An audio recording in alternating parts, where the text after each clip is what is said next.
கடலூரில் கனமழையால் பாதிக்கப்பட்ட பகுதிகளை ஆய்வு செய்ய வந்த சிறப்பு அதிகாரி ககன்தீப் சிங் பேடியுடன் நமது செய்தியாளர் ஸ்ரீதர் நடத்திய கலந்துரையாடலை தற்போது காணலாம்.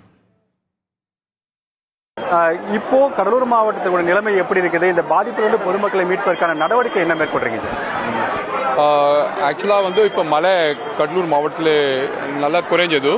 ஸோ காலையிலிருந்து இதுக்கு மாவட்ட ஆட்சியர் பக்கத்தில் இருக்கிறார்.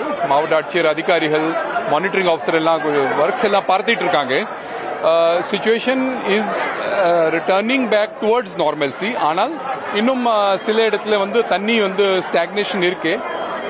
டிஸ்ட்ரிக்ட் அட்மினிஸ்ட்ரேஷன்ல இருந்தும் பல்வேறு துறைகள் மூலமாக தண்ணி அகற்றும் பணி ஏற்பாடு செய்யப்பட்டு வருகின்றது. தற்பொழுது கவர்மெண்டோட ஃபோக்கஸ் 2-3 ஃபோக்கஸ் இருக்கின்றன.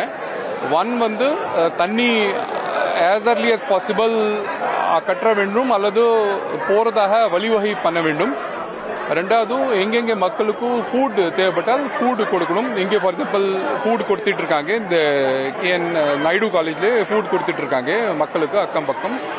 மூன்றாவது எலக்ட்ரிசிட்டி போர்டு மூலமாக சேஃப்டி காரணமாக நிறைய டிஸ்ட்ரிபியூஷன் டிரான்ஸ்ஃபார் தண்ணி எலக்ட்ரிசிட்டி ஆஃப் பண்ணியிருக்காங்க.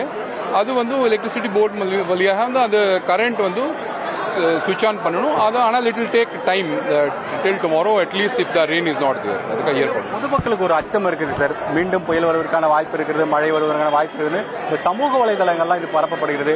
பொதுமக்களுக்கு நீங்க என்ன பாதுகாப்பு உறுதிப்படுத்துறீங்க சார்? இல்லை, கண்டிப்பாக அதாவது பொதுமக்கள் they should watch the கவர்மெண்டோடைய அறிவுரை என்ன இருக்கு அதுதான் கேட்க வேண்டும். கவர்மெண்டோடைய ரைட் நவ் இந்த ஸ்டாம் குறைஞ்சிட்டு வந்துட்டு இருக்குது. அதுதான் எங்களுக்கு தகவல் இருக்கு. தட் இஸ் வாட் த மீடியாவில் கூட சொல்லப்பட்டுள்ளது. அதனால் மக்கள் அச்சப்பட வேண்டாம். வாட்டர் ரெயின் ரெடியூஸ் ஆகும். District administration and various departments have done a good preparatory arrangements. அதனால் நாளைக்கு it will be much better situation என்பதை நான் நம்புகின்றேன்.